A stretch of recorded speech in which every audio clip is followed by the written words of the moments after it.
प्यारे बच्चों, वैश्वीकरण और भारतीय अर्थव्यवस्था के इस चैप्टर में पिछले वीडियो में हमने वैश्वीकरण के बारे में जाना और साथ ही यह समझने की कोशिश की कि विदेशी व्यापार के जरिए वैश्वीकरण किस प्रकार एकीकरण कर रहा है। आज हम वैश्वीकरण की प्रक्रिया में बहुराष्ट्रीय कंपनियों की भूमिका के बारे में पढ़ेंगे। आइए बच्चों, सबसे पहले बहुराष्ट्रीय कंपनियों के बारे में समझें कि ये होती क्या हैं। परिभाषा है जो एक देश से अधिक देशों में उत्पादन पर नियंत्रण अथवा स्वामित्व रखती हैं। अर्थात ये कंपनियां प्राय अपने देश के अलावा विश्व के अन्य देशों से भी वस्तुओं एवं सेवाओं का उत्पादन करती हैं और उन पर नियंत्रण रखती हैं। उदाहरण है बच्चों, जैसे टाटा समूह, माइक्रोसॉफ्ट, सैमसंग, सोनी, गूगल। देखिए बच्चों, फोटो में आपको जितनी भी कंपनियां दिख रही हैं सभी बहुराष्ट्रीय कंपनियां या एमएनसी भी बोलते हैं इनको हैं। बच्चों, वैश्वीकरण की प्रक्रिया में बहुराष्ट्रीय कंपनियां अंतर्देशीय उत्पादन अर्थात एक से अधिक देशों से उत्पादन और विश्व भर के उत्पादन को एक दूसरे से जोड़कर विश्व एकीकरण में महत्वपूर्ण भूमिका निभाती हैं। सबसे पहले बच्चों समझते हैं कि अंतर्देशीय उत्पादन से ये कंपनियां किस तरह वैश्वीकरण में अपनी भूमिका निभा रही हैं। बच्चों, इन बहुराष्ट्रीय कंपनियों का मुख्य उद्देश्य अधिक से अधिक लाभ कमाना होता है और यह लाभ कैसे कमाया जाता है? उत्पादन लागत कम करके, अर्थात उत्पादन प्रक्रिया में होने वाले खर्च को कम करके। उत्पादन लागत कम कैसे होगी बच्चों?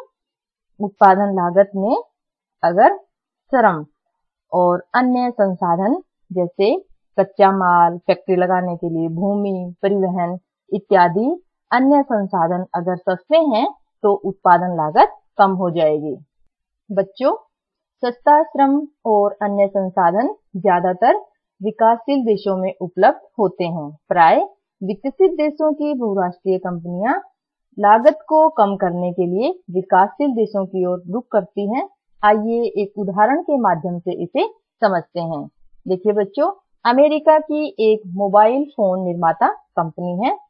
अमेरिका में इस मोबाइल का डिजाइन किया जाता है जिसकी कीमत है 150 रुपए। निर्माण या उत्पादन यानी मोबाइल फोन का निर्माण भी अमेरिका में ही किया जाता है, तो लागत है 250 रुपए। आपको पता है कि उत्पादन होने के बाद जब ग्राहकों तक फोन पहुंचेगा तो इसके बाद आने वाली समस्याओं के समाधान के लिए कॉल सेंटर या ग्राहक सेवा केंद्र खोले जाते हैं। आप सभी को पता है। और अमेरिका में अगर यह कॉल सेंटर खुलता है ग्राहकों की सेवा के लिए तो इसकी लागत है 100 रुपए। तो बच्चों, एक मोबाइल बनाने में अमेरिकी कंपनी को कुल 500 रुपए का खर्च करना पड़ा, निवेश करना पड़ा, क्योंकि हम अंतर्देशीय उत्पादन पढ़ रहे हैं, यानी एक देश से अधिक देशों में उत्पादन की प्रक्रिया शुरू करना। देखिए बच्चों, अमेरिकी मोबाइल कंपनी ने डिजाइन तो अपने ही देश में बनाया, कीमत वही रहेगी 150 रुपए जो पहले हमने पढ़ी है, लेकिन अब निर्माण या उत्पादन अमेरिकी मोबाइल कंपनी चीन में करेगी। क्यों करेगी? क्योंकि चीन में बच्चों सस्ता प्रोडक्शन या विनिर्माण केंद्र जो है, संसार का सबसे सस्ता विनिर्माण केंद्र चीन है। तो चीन में अगर यह कंपनी मोबाइल का निर्माण करवाएगी तो कीमत है 100 रुपए। देखिए बच्चों, अमेरिका से कम हो गई कीमत और हम पढ़ रहे हैं कि लागत कम कैसे की जाएगी। तो अमेरिका में डिजाइन हुआ, चीन में इसका उत्पादन हुआ इस मोबाइल का, और ग्राहक सेवा केंद्र जो अमेरिका में थी उसकी कीमत थी 100 रुपए, लेकिन ग्राहक सेवा केंद्र के लिए अमेरिकी मोबाइल कंपनी ने भारत को चुना। क्यों चुना? क्योंकि भारत में कुशल इंजीनियर उपलब्ध हैं जो तकनीकी पक्षों को अच्छे से समझते हैं और अंग्रेजी बोलने वाले शिक्षित युवक आसानी से दुनिया भर में ग्राहकों को अपनी सेवाएं दे सकते हैं। अब इस मोबाइल कंपनी को एक मोबाइल तैयार करने की जो कुल कीमत देनी पड़ी, कुल निवेश किया वो है 300 रुपए।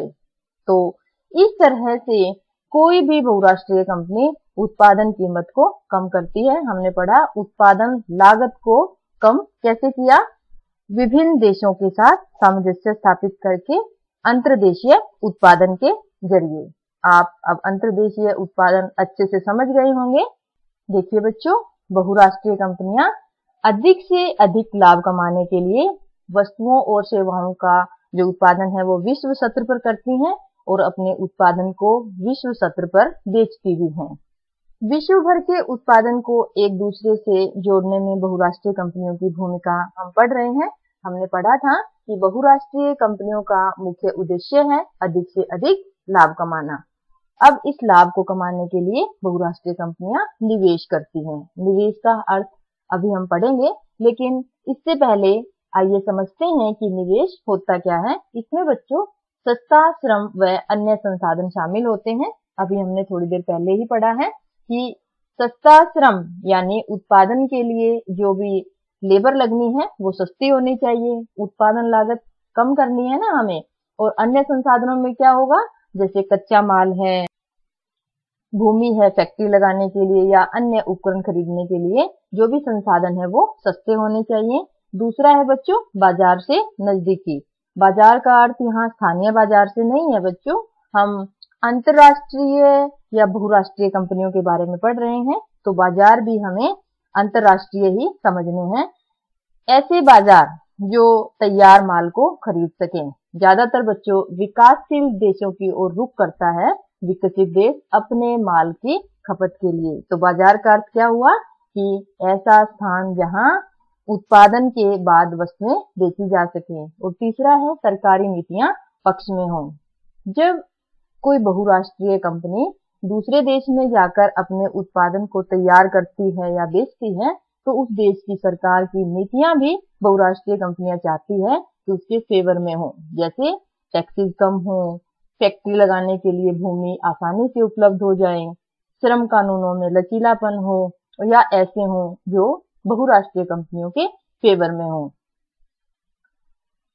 अब बच्चों निवेश का अर्थ समझते हैं। निवेश परिसंपत्तियों, परिसंपत्ति का अर्थ है भूमि, भवन, मशीन या अन्य उपकरण को खरीदने में व्यय की गई मुद्रा या पैसे निवेश कहलाएगा। हम बात कर रहे हैं विदेशी निवेश की। तो जब बहुराष्ट्रीय कंपनियां अपने देश से बाहर अन्य देशों में पूंजी लगाती हैं किसी भी उत्पादन या निर्माण की प्रक्रिया में या बाजार में अपना सामान बेचने के लिए, तो यह विदेशी निवेश कहलाएगा। बच्चों विश्व भर में उत्पादन के लिए बहुराष्ट्रीय कंपनियां क्या क्या तरीके अपनाती हैं, आइए पढ़ते हैं। सबसे पहले स्थानीय कंपनियों के साथ संयुक्त रूप से उत्पादन करना, स्थानीय कंपनियों को खरीदना, बहुराष्ट्रीय कंपनियों द्वारा छोटे उत्पादकों को उत्पादन का ऑर्डर देना। आइए सबसे पहले स्थानीय कंपनियों के साथ संयुक्त रूप से उत्पादन का जो पॉइंट है ये समझते हैं एक उदाहरण से। देखिए बच्चों, हीरो ग्रुप जो भारतीय कंपनी थी, इसे स्थानीय कंपनी कहेंगे।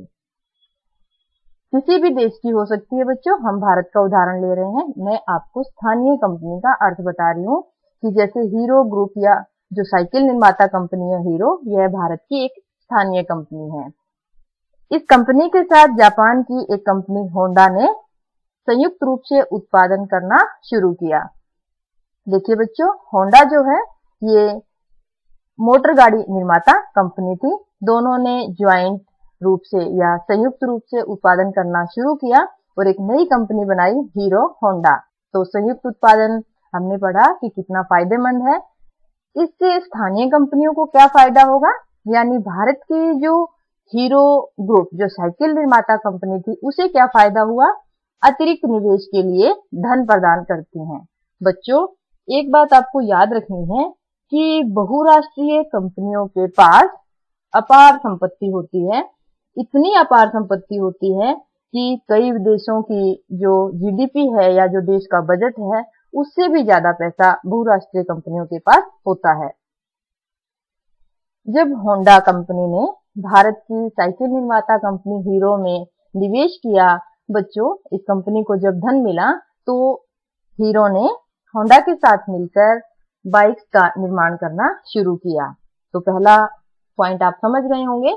दूसरा है उत्पादन की नवीनतम प्रौद्योगिकी अपने साथ लाते हैं बहुराष्ट्रीय कंपनियां। हमने देखा कि साइकिल निर्माता कंपनी किस तरह से एक बाइक निर्माता कंपनी बन जाती है, होंडा के साथ ज्वाइंट वेंचर से या संयुक्त उत्पादन से।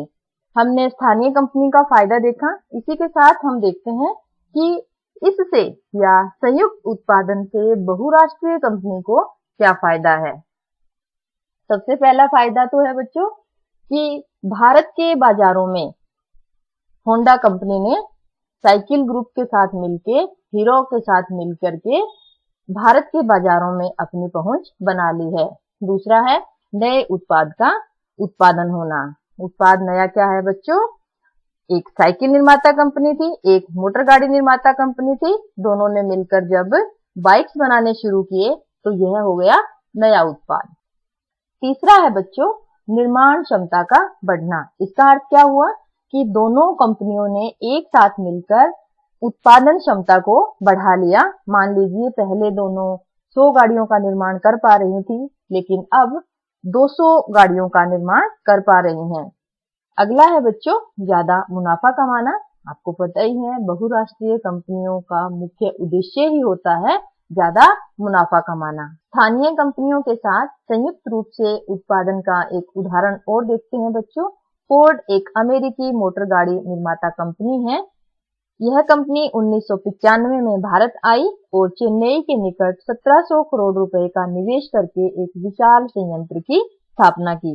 यह संयंत्र भारत में जीपों और ट्रकों के प्रमुख निर्माता महिंद्रा और महिंद्रा के सहयोग से स्थापित हुई। महिंद्रा एंड महिंद्रा भारतीय कंपनी है बच्चों, तो एक स्थानीय कंपनी है। इस कंपनी ने कारों का निर्यात भारत से दक्षिण अफ्रीका, मेक्सिको और ब्राजील इत्यादि देशों में किया। दूसरा है बच्चों बहुराष्ट्रीय कंपनियां स्थानीय कंपनियों को खरीद लेती हैं। इसका अर्थ क्या हुआ? एक अमेरिकी बहुराष्ट्रीय कंपनी कारगिल फूड्स, बच्चों कारगिल फूड्स एक अमेरिकी बहुराष्ट्रीय कंपनी थी और इसने भारत की एक स्थानीय कंपनी जो फूड कंपनी थी परख, इसे खरीद लिया। अब इसका परख को क्या फायदा होगा? परख को ज्यादा मुनाफा देकर इस कंपनी को बहुराष्ट्रीय कंपनी ने खरीद लिया। बहुराष्ट्रीय कंपनी को बच्चों फायदा ये है कि उसकी निर्माण क्षमता बढ़ गई। कैसे? क्योंकि परख फूड्स ने भारत के विभिन्न भागों में अपना एक बड़ा विपणन तंत्र यानी खरीद फरोख्त का एक बड़ा तंत्र तैयार कर लिया था, जहां उसके ब्रांड काफी प्रसिद्ध थे। परख फूड्स के 4 तेल शोधक केंद्र भी थे, जिन पर अब कारगिल का नियंत्रण हो गया है। अब कारगिल 50 लाख पैकेट प्रतिदिन निर्माण क्षमता के साथ भारत में खाद्य तेल की सबसे बड़ी उत्पादक कंपनी बन गई। तो दूसरा उदाहरण हमने देखा कि स्थानीय कंपनियों को खरीद लेना। तीसरा है बच्चों बहुराष्ट्रीय कंपनियों द्वारा छोटे उत्पादकों को उत्पादन का ऑर्डर देना, और जब ऑर्डर तैयार हो जाता है तो ये उत्पादन ग्राहकों को अपने ब्रांड के नाम से बेचते हैं, अपने नाम की मोहर लगाकर। देखिए बच्चों चित्र में देखिए, ये औरतें फुटबॉल बना रही हैं और कंपनियां, बहुराष्ट्रीय कंपनियां इन्हें ऑर्डर पे बनवा रही हैं। जब ये माल तैयार हो जाएगा तो अपने नाम की मोहर लगाकर बाजार में बेचेंगे। इसी तरह जींस का भी उदाहरण है, छोटे उत्पादकों ने इसे ऑर्डर पर बनाया है और अंतरराष्ट्रीय कंपनियां, बहुराष्ट्रीय कंपनियां इन्हें अपने ब्रांड नाम से बेचेंगी। लेकिन एक बात याद रखनी है, जब ये कंपनियां ऑर्डर देती हैं तो उनका मूल्य, उनकी गुणवत्ता, उनकी क्वालिटी, उनकी आपूर्ति और श्रम शर्तों का निर्धारण बहुराष्ट्रीय कंपनियों के हाथों में होता है। इन सभी महत्वपूर्ण बातों पर बहुराष्ट्रीय कंपनियों का नियंत्रण होता है। देखिए बच्चों नाइकी का जो शूज हम पहनते हैं, संसार में नाइकी नाम से कोई फैक्ट्री है ही नहीं। इसका अर्थ क्या हुआ कि छोटे उत्पादकों से ऑर्डर पर बहुराष्ट्रीय कंपनियां जूते बनवाती हैं और अपने नाम की मोहर लगाकर बाजारों में बेचती हैं।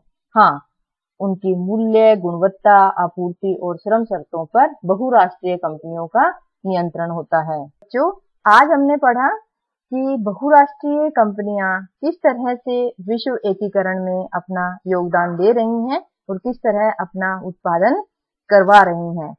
अगले वीडियो में हम विदेशी व्यापार और बाजारों का एकीकरण पढ़ेंगे। धन्यवाद।